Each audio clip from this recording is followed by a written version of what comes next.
ये था कल का पेपर। कल के पेपर में 13 जनों की शीट स्कैन हुई, जिसमें पहला क्वेश्चन सभी जनों का सही था।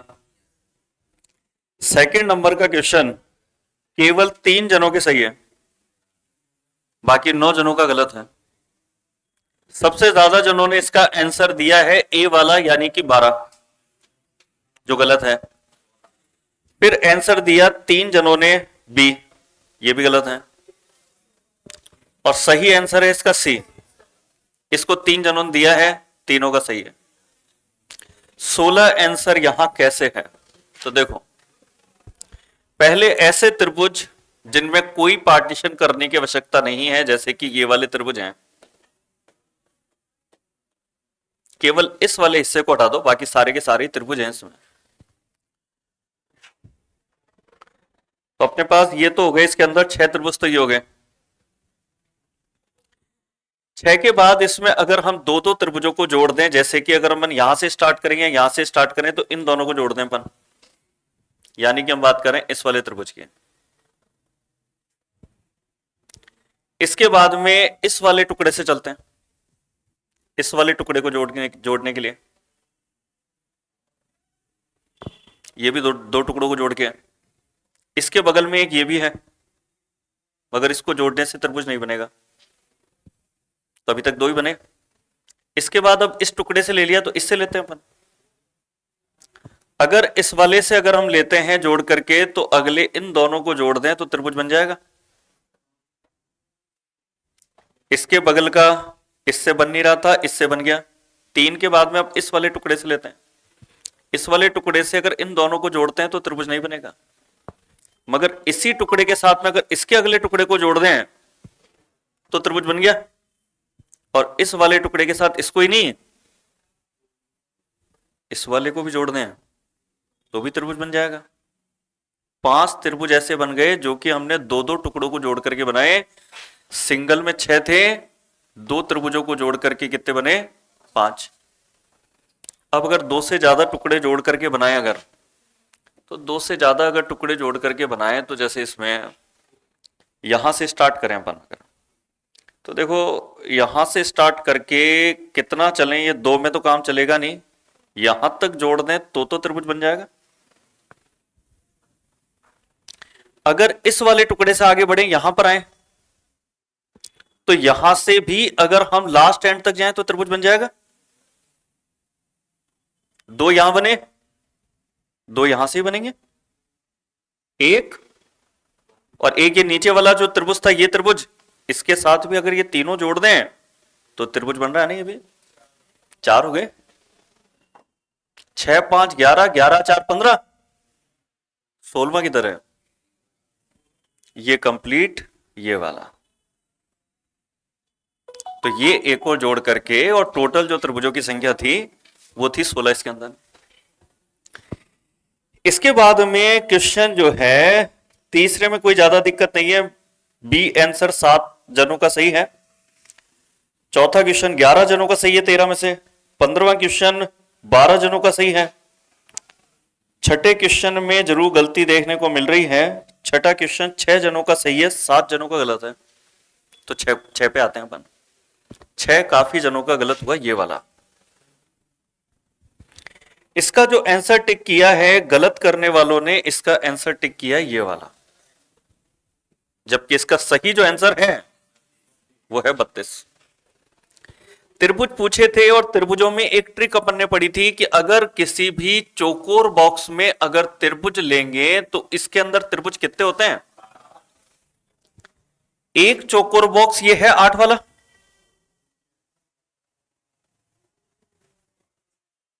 कि चारों कोनों से लाइन क्रॉस हो रही है, तो 8 त्रिभुज इसके अंदर सीधे सीधे मिल गए।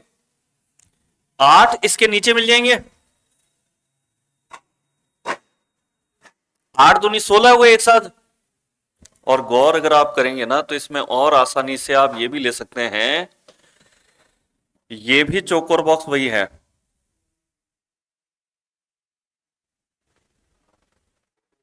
8 या 24।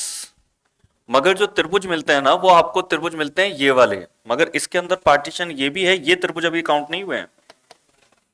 ये अगर पार्टीशन पड़ा है तो ये वाले त्रिभुज अभी काउंट नहीं है उस 8 के अंदर। तो 8 या 24 के बाद ये 4 और जोड़ लेना, 28। 28 के बाद 4 और दिख जाएंगे क्या? बस, तो फिर आंसर 32 आ गया आपका। 28 के बाद में ये 4 त्रिभुज आपके हैं इस तरह के। तो इसमें 8-8 का जो ग्रुप है ना वो 3 ग्रुप है।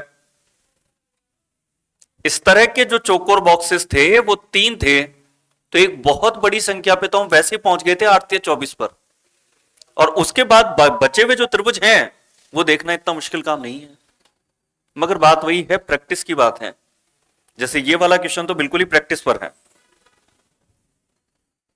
कि आप जब किन्हीं 2 या 3 टुकड़ों को जोड़ करके ये पता लगाते हैं कि वो त्रिभुज बन रहे हैं, वर्ग बन रहे हैं, आयत बन रहे हैं, ये बेसिक वाला पार्ट हो जाता है।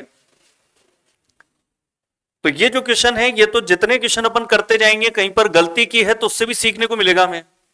जैसे आपने दोबारा इस पॉइंट को एक तरीके से रिपीट कर लिया अभी कि मैंने जिस तरीके से आपको गिन के बताया कि पहले पहली लाइन पकड़ी, फिर दूसरी पकड़ी, फिर तीसरी, फिर चौथी, जबकि हो सकता है आपने इस तरीके से नहीं किया हो। मगर जो गलती की होगी उसको शायद अगले पेपर के अंदर जब ऐसा क्वेश्चन देंगे अपन तो वहां आप ध्यान रखोगे, एक बार गलती हुई कोई बात नहीं, दोबारा हम उसमें सुधार कर लेंगे हम। तो ये 2 क्वेश्चन आपके पिछले पेपर में ऐसे थे जो काफी जनों के गलत थे। और पजल टेस्ट वाला जो आज पार्ट मैंने दिया ये तो सबसे कमजोर पार्ट होता है स्टूडेंट का। डेज पर या बिल्डिंग को लेकर के जब पजल आते हैं तो इस तरह के पजल बहुत स्टूडेंटों के गलत होते हैं या फिर सॉल्व ही नहीं होते हैं। तो जो बिल्डिंग वाले पजल थे उसमें आज और भी पजल देखते हैं। इसमें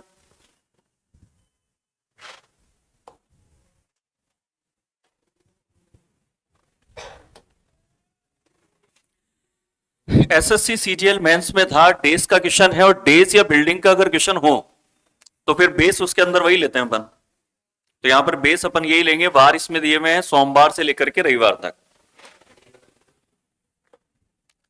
तो सोमवार से लेकर के रविवार तक चाहे तो मंडे ट्यूसडे ऐसे लिख दो, ये ज्यादा शॉर्ट पड़ता है। Monday, Tuesday, Wednesday, Thursday, Friday, Saturday और संडे। ये लिखने के बाद में अब आ जाते हैं जो लाइनें इसके अंदर पॉजिटिव लाइनें हैं उन पर। ए की परीक्षा बुधवार को है तो वेडनेसडे ये ए की परीक्षा हो गई। इसके बाद में है ए और बी के बीच केवल एक व्यक्ति की परीक्षा है। ए और बी के बीच में अगर केवल ए की व्यक्ति की परीक्षा है तो बी यहां भी आ सकता है और एक छोड़ करके फ्राइडे पर, शुक्रवार पे यहां भी आ सकता है। अब यहां पर आगे की लाइन में जब ये कहा कि डी की परीक्षा बी के ठीक पहले वाले दिन होगी, तो अगर बी के जस्ट पहले हो तो बी को एक तो यहां रख सकते थे और एक यहां पर। मगर यदि बी के ठीक पहले डी रखना है तो फिर बी को यहीं रखना ठीक होगा, क्योंकि यहां बी से जस्ट पहले डी बन जाएगा। मगर यहां तो बी से जस्ट पहले डी बन ही नहीं सकता। इसका मतलब बी का कंफर्म हो गया कि बी फ्राइडे पर है और उससे जस्ट पहले डी होगा थर्सडे पे, गुरुवार पे। अब इसके बाद गए जिसमें कि आगे कहा गया कि एफ और बी के बीच केवल एक व्यक्ति की परीक्षा है। एफ और बी के बीच एक व्यक्ति की परीक्षा है तो एफ का हो जाएगा संडे। और उसके बाद अब और कोई लाइन बची है क्या? तो एक लाइन है, जी की परीक्षा ए से पहले किसी एक दिन होगी लेकिन सी के बाद होगी। वो जी की परीक्षा ए से तो पहले और सी के बाद, लगातार ये क्रम बनेगा तीनों का, सी जी ए। अगर ऐसा क्रम हो तो ये क्रम आपके बन जाएगा इस जगह पर। अब जी की परीक्षा ए से तो हो गई पहले तथा सी के हो गई बाद में। अब जो भी एक व्यक्ति बचेगा वो सैटरडे पे लिखा जाएगा और वो व्यक्ति कौन सा हो गया इसमें? ई। तो ई को लिख देते हैं इस जगह पर। और अब क्वेश्चन जो पूछा गया था, जी की परीक्षा किस दिन है? तो जी की परीक्षा है ट्यूसडे को यानी कि मंगलवार को। तो यहां पर जो आंसर है वो जाएगा सेकंड नंबर वाला। चलो तो फिर इसके अंदर जो है अब अपन पजल का पैटर्न चेंज करके एक पजल और है डेज का, ये भी देख लेते हैं अपन। इस वाले पजल में 5 हॉबी कक्षाएं हैं जो सोमवार से शुक्रवार तक एक ही सप्ताह के अलग अलग दिनों में प्रत्येक कक्षा में भाग लेती है विशाखा। सोमवार से शुक्रवार, तो यहां पर इस तरीके से जो है सोमवार से शुक्रवार लिख लेंगे हम।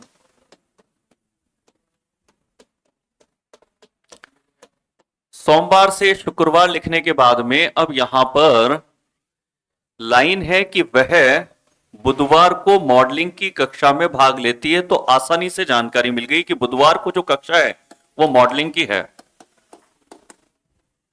मॉडलिंग की कक्षा में भाग लेती है। उसके बाद में आगे है गुरुवार और शुक्रवार को ना तो चित्रकारी और न ही नृत्य में भाग लेती है। इसको बाद में कर लें। वह शुक्रवार को पाक कला कक्षा में भाग लेती है। शुक्रवार के लिए पाक कला और पॉजिटिव लाइन खत्म। मगर दिक्कत नहीं है, ऐसे 7 बार होते थे, इस बार बार भी तो कम है 5, तो 2 पॉजिटिव लाइन हो गई। जानकारी 3 हमारे पास बची है, जिसमें से 2 जानकारी को मना कर रहा है, तो बहुत ही आसानी से सोल्व होगा। 2 को मना कर रहा है तो 1 बचेगी जानकारी। क्या मना करता है कि गुरुवार और शुक्रवार के दिन ना तो चित्रकारी और न ही नृत्य होगी। मना है ना, न ही नृत्य की और न ही चित्रकारी की गुरुवार और शुक्रवार के दिन नहीं होगी। तो ये दोनों चीजें यहां नहीं होगी, तो ये दोनों चीजें यहां होगी। एक तो चित्रकारी और नृत्य, 2 मना कर दिया तो 1 बचा होगा। गायन बचा है, तो गायन जो बचा है इस बचे हुए को यहां भर देंगे। मगर यहां पर हमें ऑब्लिक लगा करके ही लिखना पड़ेगा, क्योंकि हमारे पास शर्तें बहुत कम थी और उन शर्तों से इन तीनों वार के लिए तो कंफर्मेशन हो गई, मगर इन दोनों वार पे जो 2 चीजें बचेगी वो ऑब्लिक बना के लिखनी पड़ेगी। प्रश्न किस पर था? तो प्रश्न तो ये था कि वह किस दिन गायन की कक्षा में भाग लेते हैं। तो गायन की कक्षा में उसने भाग लिया गुरुवार को, आंसर होगा ए। और अगर यह पूछा जाता कि चित्रकला में किस वार को भाग लिया, तो जानकारी अपर्याप्त है। किस तरह का जो ऑप्शन मिलता है वो यहां टिक करना पड़ेगा हमें। अब इसमें एक नए तरह के पजल, जिसे आईएएस के पेपर में 2015 में स्टार्ट किया था और उसके बाद पटवारी के पेपर में, रेलवे के पेपर में, बहुत सारे एग्जामों में इनको देखा गया। इस तरह के पजल जिसमें कि संयोजन बनाने हो, या फिर कौन सा व्यक्ति ऐसा है, कुछ व्यक्तियों के बारे में यहां पे पॉइंट दिए हुए हैं कि उनको क्या क्या चीजें पसंद है। तो ऐसे जब भी पजल आ जाएं, उन पजल के अंदर हमें जानकारी व्यवस्थित नहीं करनी होती है। इन पजल को डायरेक्ट ही सोल्व कर सकते हैं अपन। जैसे कि यहां पर पूछता है कि निम्नलिखित में से कौन है इन चारों में से जो तीनों तरह के खेल खेलता हो। क्रिकेट, बास्केटबॉल और बैडमिंटन तीनों खेलता हो। तो यहां पर क्या करेंगे अपन, पहले जाएंगे कौशल पर। हमारे पास जो लाइन है उसको पढ़ते हैं कि क्या कौशल वो व्यक्ति है जिसको ये तीनों खेल पसंद बताए ऊपर से। तो कौशल को जो खेल पसंद है वो 2 खेल पसंद है। वैसे कौशल पर एक लाइन और है, इसको ही पढ़ लेना। दोनों लाइनों को मिलाकर के क्या ये तीनों खेल के बारे में ऊपर लिखा है क्या कि ये खेलता है। तो ये खेलता है रग्बी, बैडमिंटन और क्रिकेट, जबकि बास्केटबॉल भी खेलने वाला होना चाहिए, वो चुनना है हमें। तो ये तो उत्तर नहीं होगा। तो यही हमने उत्तर विकल्प से इसको चेक कर लिया। दूसरे पे गए, क्या जगजीत वो व्यक्ति है। तो जगजीत की लाइनें हैं ये दोनों। इन दोनों लाइनों को पढ़ करके ये डिसाइड करो कि क्या ये वो व्यक्ति है जिसको ये तीनों खेल खेलता हो।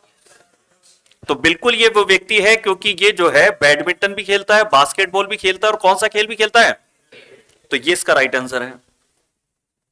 तो जब कोई संयोजन हमें बताया जाए कि ये तीनों खेल खेलने वाला व्यक्ति कौन है, या फिर ऐसे व्यक्ति का चुनाव करो जो कि दोनों विशेषताएं रखता हो, तीनों विशेषताएं रखता हो, तो ये जो संयोजन वाले क्वेश्चन है इनमें पजल आपको बनाने की जरूरत नहीं है।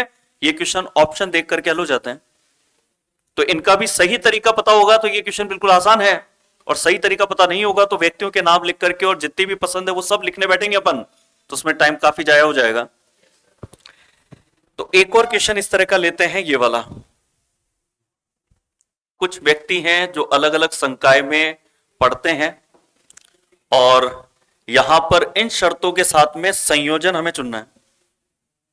हम क्या करेंगे, ऑप्शन से हल करेंगे प्रश्न को। हमें ऐसा संयोजन चाहिए जिसमें एक संभावित संयोजन बन सके इन शर्तों के अनुसार। शर्त क्या है कि 4 व्यक्तियों का चुनाव इनमें से हमें करना है, जिसमें प्रत्येक संकाय में कम से कम एक छात्र होना चाहिए और पी, क्यू या आर के साथ नहीं जाएगा। अगर पी का आप चुनाव करते हो ना ग्रुप में 4 व्यक्तियों के चुनाव में, तो पी जाएगा, तो पी, क्यू और आर के साथ नहीं जाना चाहिए। ऐसा संयोजन चुनो जिसमें पी जो है क्यू या आर के साथ नहीं होना चाहिए।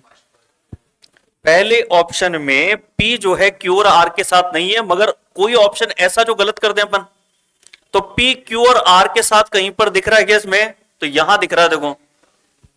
तो ये संयोजन बिल्कुल नहीं बना सकते, क्योंकि उसने शर्त में मना किया था कि P जो है वो Q या R के साथ नहीं जाएगा, जबकि ये P के साथ R को लेके जा रहा है, तो ये उत्तर विकल्प तो बिल्कुल गलत है। अब इस शर्त पे आओ, A अगर जाएगा तो A और C हमेशा एक साथ जाएंगे। ऐसा ऑप्शन देखो जिसमें A के साथ C होना चाहिए, फर्स्ट है। मगर ये वाला ऑप्शन गलत कर देना आप, क्योंकि इसमें A जा रहा है मगर साथ में C नहीं जा रहा है, तो ये उत्तर भी नहीं होगा। अब आते हैं इस वाले विकल्प पे, K और L हमेशा एक साथ जाएंगे। यहां तो K जा रहा है मगर L तो जा रहा ही नहीं है, तो ये वाला संयोजन भी गलत है। यहां पर इन सभी शर्तों को देखें तो केवल इसको गलत नहीं कर पाए हम, बाकी सारे के सारे जो संयोजन है वो ऊपर की शर्तों को फॉलो नहीं करते हैं, उनके अनुसार नहीं है। तो इसके अंदर जो सही उत्तर है वो हो गया फर्स्ट वाला इसमें। तो ये जो संयोजन वाले क्वेश्चन आएंगे बिल्कुल आसान है, बस इनको करने का तरीका यह है कि जैसे सामान्यतः पजल हल होता है कि जानकारियों का एक व्यवस्थित क्रम बना के, उस तरीके से इनको नहीं करना। अगर उस तरीके से इनको समझोगे आप तो काफी टाइम लगेगा उसमें। अगर हमें यह चुनना हो कि ऐसा व्यक्ति चुनो जिसको तीनों पेय पसंद हो, तो क्या वो व्यक्ति टी है? तो टी पर हमारे पास लाइनें कौन कौन सी है? केवल एक ही लाइन है, और टी की पसंद तो है energy drink, ice tea, coffee चाय कोल्ड ड्रिंक पसंद करने वाला तो नहीं है टी। अगले ऑप्शन पे आते हैं, क्या क्यू ऐसा व्यक्ति है? तो क्यू पर कौन कौन सी लाइनें? एक तो ये है और एक ये है। इन दोनों लाइनों से क्या ये कंफर्म होता है कि क्यू ही वही वो व्यक्ति है जिसको ये तीनों पेय पसंद है? तो चेक कर लेते हैं। क्यू को देखो कॉफी पसंद आ गई, क्यू को चाय भी पसंद है, और क्यू को कोल्ड ड्रिंक पसंद होनी चाहिए, तो बिल्कुल क्यू को कोल्ड ड्रिंक भी पसंद है। तो क्यू वो व्यक्ति है जिसको ये तीनों पेय पसंद है। ऊपर की जो दी गई जानकारी थी उससे कंफर्म हो गया। तो जो व्यक्ति है केवल उसकी जानकारी को साथ के साथ पढ़ोगे तो वो याद रहेगी, और पूरा प्रश्न लगातार एक साथ आपने पढ़ लिया तो उसके बाद में जाकर के इन व्यक्तियों पे चुनाव करना मुश्किल होगा। तो उत्तर विकल्प पहले देखें फिर जानकारी को पढ़ें अपन। ये वो पजल है जो वर्तमान में आपके आ रहे हैं अभी। एक ये पजल है आपके, ये पजल है। पजल का एक सबसे जो खतरनाक रूप होता है वो होता है पजल के साथ में किसी दूसरे चैप्टर को शामिल करना, जैसे sitting with puzzle, ranking with puzzle, blood relation with puzzle. ये क्वेश्चन स्पेशली बैंक पीओ वगैरह के जो पेपर होते हैं उनमें आते हैं, मगर कहते हैं ना कि एग्जाम में कभी कुछ फिक्स नहीं कर सकते कि ये चीज कभी नहीं आएगी, ऐसा कभी नहीं कह सकते हम। एक बार ऐसा भी हुआ था कि यही क्वेश्चन रेलवे के paper NTPC CBT 2 mains paper में डाल दिया, आ गया तो आ गया क्वेश्चन। नियम तो कुछ फिक्स नहीं है, आते क्वेश्चन नहीं है, मगर एक बार आ गया ऐसा जिसमें पजल नहीं सिटिंग विद पजल था, क्या अरेंजमेंट भी करना था और जानकारी भी जमानी थी। अगर इस पजल को हम सॉल्व करें तो यहां पर जो जानकारी हम जानते हैं कि नहीं 2 या 3 पजल को मिला दें उतनी जानकारी है इसके अंदर, यानी टाइम टेकिंग तो है, ये साफ दिख रहा है। अब उस मेंस पेपर में पजल हमारे पास आए थे 5-5, 6-6 पजल। हर व्यक्ति के टॉपर के भी 2 से 3 क्वेश्चन छूट रहे थे। अब यदि किसी ने बहुत अभ्यास किया हो तो उसको यह पता है कि अगर क्वेश्चन छोड़ करके मुझे टॉपर बनना है तो फिर क्वेश्चन छोड़ेंगे तो कौन सा क्वेश्चन छोड़ेंगे फिर, क्योंकि ये टाइम टेकिंग होगा। हम ये नहीं कह रहे कि हम इस क्वेश्चन को सॉल्व नहीं कर सकते हैं, सॉल्व कर सकते हैं, मगर इस क्वेश्चन की वजह से हमारे टोटल नंबर ऑफ क्वेश्चन कम हो जाए वो हम नहीं चाहेंगे। बात क्वेश्चन को सॉल्व करने की रही तो क्वेश्चन तो हम सॉल्व कर लेते हैं। यहां पर जो व्यक्ति दिए गए थे वो दिए गए थे 8 व्यक्ति, 8 कर्मचारी जिनको यहां पर सिटिंग अरेंज करना था, और कहता है कि ये जो 8 कर्मचारी हैं ये वृत्ताकार मेज के पारित केंद्र की ओर मुंह करके बैठे हैं। तो ये 8 व्यक्तियों की हमने जगह बना दी, क्योंकि सिटिंग अरेंजमेंट ऐसे ही गोलाकार घेरे में बनाया जाता है। अब यहां पर जो क्वेश्चन हमें लास्ट में दिया गया था वो ये था कि डीन के सापेक्ष चंदन का स्थान कौन सा है। ये जब पता लग जाए तब प्रश्न में अरेंजमेंट करना बंद कर देंगे हम। यहां पर ये 8 तो व्यक्ति हैं और 8 तरह के उनके पेशे हैं। इस अनुसार इनको जमाना है। लाइनें जो इसके अंदर दी गई, वो लाइन दी गई, सबसे पहली लाइन, राजू प्रीति के बाईं ओर दूसरे स्थान पे बैठा है। प्रीति को किसी भी एक जगह पर अगर हम बनाते हैं तो प्रीति के बाईं ओर दूसरे नंबर पर यह बनेगा राजू। ये प्रीति के बाईं ओर दूसरा हो गया। इसके बाद अगली लाइन में प्रीति का ही नाम लेकर के अरेंजमेंट बताया गया कि जो डीन है प्रोफेशन से, ये डीन प्रीति के बाईं ओर ठीक बगल में है। तो डीन अगर प्रीति के बाईं ओर बगल में है तो ये हो गया डीन। इसको थोड़ा सा दूर बना लेते हैं क्योंकि जो नाम होगा वो हम यहां बनाएंगे, प्रोफेशन थोड़ा सा पीछे बनाएंगे। इसके बाद में कहता है कि जो डीन है, डीन के और गणेश के बीच में कितने व्यक्ति आने चाहिए? 3। अगर ये डीन है तो 3 व्यक्ति बीच में आने के बाद गणेश बनेगा इस जगह पर। चाहे 3 व्यक्ति ऐसे ले लो, चाहे 3 व्यक्ति ऐसे ले लो। इसके बाद में कहता है इंजीनियर और गणेश के बीच में केवल एक व्यक्ति बैठा है। तो जो एक व्यक्ति जब बीच में बैठा होगा तो इसको हम 2 प्रकार से बना सकते हैं, चाहे गणेश से इंजीनियर यहां ले लें या गणेश से इंजीनियर यहां ले लें। ऐसे प्रश्नों में जहां 2 तरीके से बन सकता है, आप एक काम भी कर सकते हैं, कंफर्मेशन किए बिना जहां आपकी मर्जी हो वहां पे बना दो आप। क्योंकि जब 2-3 लाइनों को पढ़ करके आप सोच विचार करके बनाओगे तो उसमें भी इतना ही समय निकल जाता है। तो आप कहीं पर भी इंजीनियर को रख दो। 2 पोजीशन है, बताओ इंजीनियर को कहां रख करके आगे बढ़े? 2 नंबर पे बढ़ दें। ये अपन ने इंजीनियर ले लिया। इंजीनियर और गणेश के बीच में केवल एक व्यक्ति बैठा है और प्रकाशक इंजीनियर के दाईं ओर ठीक बगल में होगा। अगर प्रकाशक इंजीनियर के दाईं ओर होगा तो ये प्रकाशक होगा। और इसके बाद आगे ये कहता है कि जो मधुर है वो प्रीति के दाईं ओर दूसरे स्थान पे है। प्रीति बनी हुई है, यहां से दाईं ओर दूसरा मधुर यहां बनेगा, ये मधुर हो गया। इसके बाद में लाइन कौन सी है? ईशा के बारे में। ईशा है डीन, तो यहां पर डीन जो है उस पर नाम लिख देते हैं ईशा। इसके बाद में आगे जाते हैं तो लाइन अपने को मिलती है रोहित और जनक पर, और कहता है रोहित और जनक जो है वो एक दूसरे के बगल में बैठे हैं। रोहित और जनक अगर एक दूसरे के बगल में बैठे हैं तो अगल बगल बैठ सके तो यही जगह है केवल, और कोई जगह नहीं है। तो हमने कहा रोहित और जनक जो है यहां पर होंगे। अब वैसे देखा जाए तो एक ही व्यक्ति आपके पास बचा है, बाकी सारे व्यक्ति बना दिए बनने हैं। चंदन बनेगा इस जगह पर, और जब चंदन बनी चुका है तो आगे डायग्राम क्यों बनाए? क्योंकि प्रश्न चंदन पे है, और प्रश्न यह है डीन के सापेक्ष चंदन का स्थान कौन सा है? तो डीन के सापेक्ष यानी कि यहां से देखेंगे तो डीन के दाईं तरफ चलने पर कितने नंबर पे चंदन आएगा? दूसरे नंबर पे। तो प्रश्न का उत्तर तो आ गया कि दाईं और दूसरा ये चंदन का स्थान होगा। और डायग्राम में ये जो इंजीनियर हमने चुना था, क्या ये सही चुनने में आया था? इसको भी कंफर्म कर लें क्योंकि अगली लाइन यही है।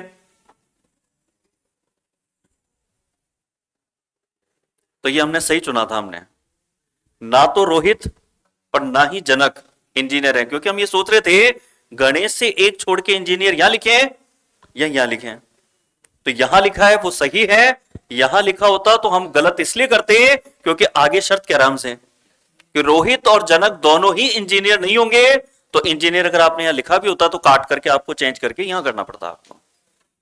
तो अगर पहले प्रश्न पे टारगेट ले लिया अपन ने तो फिर हमने प्रश्न को उतना ही सॉल्व किया जिससे कि उत्तर विकल्प को कंफर्म कर सके कौन सा उत्तर विकल्प राइट है।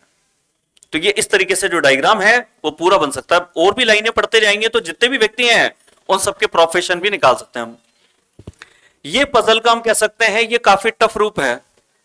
आज आपका जो तीसरा क्वेश्चन होगा ना मंजिल वाला, ये शायद और भी हो सकते हैं दूसरा वगैरह भी, उनमें भी जैसे यहां पर अपने को रखना पड़ा था ना कि गणेश और इंजीनियर के बीच में एक व्यक्ति है, वैसे आपके मंजिल वाले प्रश्न और डेज में भी हुआ होगा कि जब एक व्यक्ति छोड़ करके रखना है, एक बीच में रखने के लिए 2 व्यक्तियों को जमाना है, तो बनाने के लिए 2-2 जगह मिली होगी आपको कि इधर भी रख सकते हैं या इधर भी रख सकते हैं। आप उनमें किसी भी एक जगह रख करके और उसको बनाना स्टार्ट कर दो। जब लास्ट लाइन आप पढ़ोगे या बीच में कोई अन्य शर्त पढ़ोगे कि क्यों सबसे अंतिम नहीं है, तो आपको कंफर्म हो जाएगा जहां बना पा रहे हो मतलब आपने कंप्लीट सही बनाया था, और नहीं तो आपके पास में जगह ही केवल एक ही बचेगी जहां क्यू को आपको नीचे नीचे रखना पड़ेगा, जबकि ऊपर कहीं शर्त में उसने मना कर दिया था। तो ये जो चीजें होगी, ये जितना आप प्रैक्टिस करोगे सीखोगे। कल जब आपको ऐसा क्वेश्चन मिलेगा तो ध्यान रखना कि अगर ऐसा संभावित आ जाए कि एक व्यक्ति बीच में आते समय दो व्यक्तियों को रखना है, तो आप उसको ऐसे भी बना सकते हो, तो उसी से स्टार्ट कर देना। अगर वो गलत होगा तो अगली 2-3 लाइन के अंदर पता लगना ही है, और अगर गलत नहीं हुआ तो बस वो आपका सॉल्व हो चुका है। और अगर आगे नहीं बना पा रहे हो, शर्तें कुछ फंस रही है इस तरीके से, तो चेंज करके जो दूसरा पैटर्न था वो बना करके आगे बढ़ सकते हो आप। अब आपके जो पैटर्न अभी बंद पड़ा है कि आपके जो है पहले जैसे क्वेश्चन रेलवे में आया करते थे, वो क्वेश्चन ये होते थे कि एक साथ जो है 3 या 4 क्वेश्चन पूछे आते थे, जबकि अभी पिछले 3-4 साल में ऐसा एक भी क्वेश्चन नहीं आ रहा। अब क्वेश्चन आता है, पजल में 5-6 व्यक्ति होते हैं और उन पर एक क्वेश्चन होता है। पहले क्वेश्चन आते थे ऐसे, जिनमें 7 व्यक्तियों के बारे में लगभग जानकारी होती थी, और उन पर जो क्वेश्चन आते थे वो एक साथ आते थे ग्रुप में। था उसमें फायदा ही, क्योंकि एक पजल बनाया, क्वेश्चन सॉल्व हो गए 3। अब 3 पजल आते हैं अगर, तो 3 बार पजल बनानी पड़ती है। अब जैसे ये वाली पजल है, ये ओल्ड पैटर्न है, फिलहाल 3-4 साल से इस तरह के क्वेश्चन पजल नहीं आ रहे हैं, मगर आप प्रैक्टिस तो इसकी भी करेंगे तो फायदा मिलेगा हमें। यहां पर हमारे पास में 7 या कितने व्यक्ति हैं, 3, 6, 7 ही व्यक्ति हैं, तो 7 के नाम सबसे पहले यहां पर इस तरीके से लिख दिए: विनय, मीना, तरुण, रहमान, करण, हरी, दीपाली। अब इसके बाद में ये कहता है ट्रेन से 3 टियर स्लीपर बर्थ में यात्रा कर रहे हैं, 3rd AC कोच में यात्रा कर रहे हैं। प्रत्येक अलग अलग व्यवसाय से हैं, जिनके नाम दे दिए इसने। उनको पढ़ करके टाइम खराब करने की कोई जरूरत नहीं है, कोई फायदा नहीं होता ये 7 के नाम पढ़े अपन। उनके पास 2 व्यक्तियों के पास तो लोअर बर्थ है, 3 के पास में मिडिल वाली बर्थ है, और 2 के पास में अपर बर्थ है। अब आते हैं सीधे इस इंफॉर्मेशन पे। हमें ये पता लग गया कि विनय जो है ना इंजीनियर है, तो विनय के सामने यहां पर अपन ने लिख दिया इंजीनियर होना। और ये भी कहता है कि अपर बर्थ पे नहीं है। अब बर्थ 3 तरह की थी, लोअर, अपर और मिडिल। अपर पे तो है नहीं, या तो ये होगा अब लोअर पे या फिर मिडिल पे। अब इसने एक शर्त ऐसी कही है जिससे ये कंफर्म हो रहा है कि ये लोअर पे है कि मिडिल पे है। आगे इसने ये भी कहा कि वास्तुकार अकेला ऐसा व्यक्ति है जिसकी बढ़ती विनय जैसी है, कि वास्तुकार जो है वो अकेला है ऐसा व्यक्ति जिसकी बर्थ इस विनय से मैच करती है। अब विनय को हमें लोअर बर्थ में रखना पड़ेगा, क्योंकि मिडिल वाली बर्थ में कितने बैठेंगे, और वास्तुकार अकेला ही ऐसा व्यक्ति है जिसकी बर्थ विनय से मैच होनी चाहिए। तो अगर 2 ही व्यक्ति बर्थ में होंगे तो एक वास्तुकार हो गया, एक विनय हो गया। तो वास्तुकार ये कह सकता है कि मेरी बर्थ केवल विनय जैसी है, तो यहां पर लोअर बर्थ के अंदर वास्तुकार भी होगा और विनय भी होगा। ये लोअर बर्थ हो गई, और ये लोअर बर्थ हम एक बार और देंगे वास्तुकार को। ये लिख दिया मैंने यहां पर, वास्तुकार को भी लोअर बर्थ मिलेगी। अब वास्तुकार इन 6 व्यक्तियों में से जो भी होगा उसके लिए बर्थ तय है। आगे जाते हैं जिसमें कहता है कि मीना और हरी मिडिल बर्थ पे नहीं है। देखो लोअर बर्थ तो फुल हो गई, 2 व्यक्तियों को देनी थी, दे दी। अगर ये मिडिल पर नहीं है तो अपर पे होंगे, तो इन दोनों को, मीना को और हरी को जो है इसमें बर्थ दे देते हैं अपर। ये इनको अपर बर्थ दे दिया अपन ने। अब ये बचे हुए 4 व्यक्तियों में से एक को तो जो वास्तुकार होगा उसको तो लोअर मिल जाएगी, और बाकी तीनों को मिडिल मिल जाएगी। आगे गए जिसमें कहता है कि ये जो मीना और हरी मिडिल बर्थ पे नहीं है, ये क्रमशः पैथोलॉजिस्ट और वकील हैं। क्रमशः का मतलब जिसका नाम पहले लिया था उसके लिए तो पैथोलॉजिस्ट होना है, और जिसका नाम दूसरे नंबर पे लिया था हरी का, वो वकील है।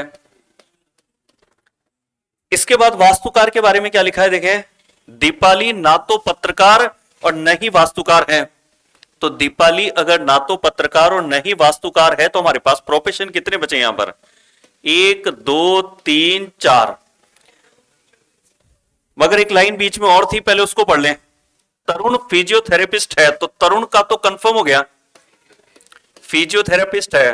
अब तीन जो बचे हैं उन तीनों में से दो मना कर दिए, वास्तुकार और पत्रकार तो नहीं है, तो फिर एक बचा होगा कोई प्रोफेशन, डॉक्टर। तो वो बचा हुआ प्रोफेशन इसको मिल जाएगा, डॉक्टर। और करण के पास डॉक्टर जैसी ही बर्थ है। अब अपन जानते हैं अगर डॉक्टर होगा तो बर्थ क्या होगी उसकी, मिडिल, क्योंकि लोअर बर्थ जो हमें देनी थी वो विनय के अलावा उसको देनी चाहिए जो प्रोफेशन से क्या है, जबकि इसका प्रोफेशन जब डॉक्टर तय हो गया तो फिर इसकी बर्थ तो लोअर तो दे नहीं सकते हैं, मिडिल देंगे। और जो बर्थ डॉक्टर की होगी वही बर्थ किसकी भी है यहां पर, करण की।